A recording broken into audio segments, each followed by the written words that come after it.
அற்ப காரணங்களுக்காக நீங்கள் விவாகரத்து கேட்கும் பெண்களா, கொஞ்சம் நில்லுங்கள். போக போக உங்களுக்கு என்ன நடக்கும் என்பதை சொல்லித் தருகிறேன். உங்கள் விவாகரத்தின் முதல் மாதத்தில் உங்கள் சகோதரர்கள் உங்களுக்காக தங்கள் கதவை திறந்து வைப்பார்கள். உங்கள் தாய் உங்களை முத்தமிட்டு ஆறுதல் படுத்துவாள். உங்கள் தந்தை, நான் உயிருடன் இருக்கும் வரை நீ என் பராமரிப்பில் இருக்கலாம் என்று கூறுவார். 2வது மாதத்தில் அவர்களுக்கு சலிப்பு தட்ட ஆரம்பிக்கும்.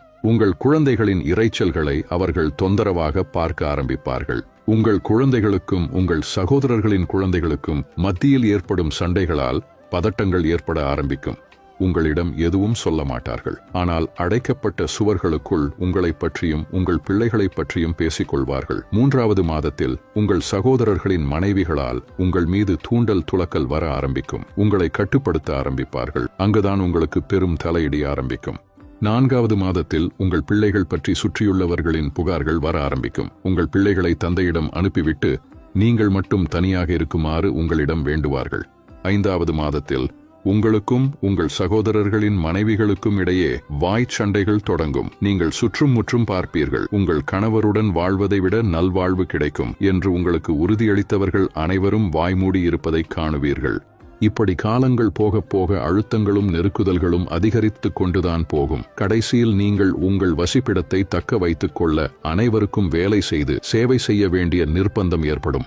உங்களுடன் உங்கள் உற்றார் உறவினர்கள் பழகும் விதங்கள் சற்று மாற்றமடைய ஆரம்பிக்கும். அவர்களின் பெண்களை உங்களுடன் பழக அனுமதிக்க மாட்டார்கள். கோபப்படாதீர்கள்.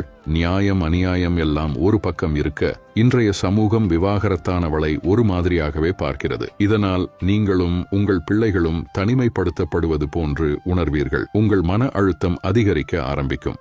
நீங்கள் சந்தைக்கு செல்லும் போது சமூகத்தில் உள்ள சந்தர்ப்பவாதிகள் உங்களை வெற்றி செல்வமாக அல்லது வழிமாறி வந்த மான் போல பார்ப்பார்கள். எல்லோரும் உங்களை பயன்படுத்திக் கொள்ள முயற்சிப்பார்கள். நீங்கள் அரசாங்க அலுவலகங்களுக்கு, பொது இடங்களுக்கு நுழையும் போது உங்களை அற்ப விலைக்கு பேரம் பேச பலர் முயற்சிப்பார்கள்.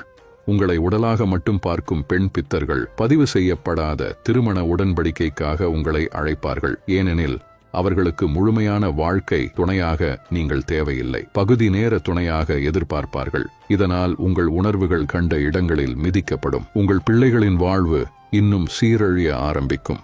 உங்களை பாதுகாக்க, உங்களுக்கு ஆறுதல் அளிக்க ஒரு துணை இல்லையே என்ற பெரும் ஏக்கம் உங்களை வதைக்க ஆரம்பிக்கும். தனிமை உணர்வு உங்களை வாட்டத் தொடங்கும்.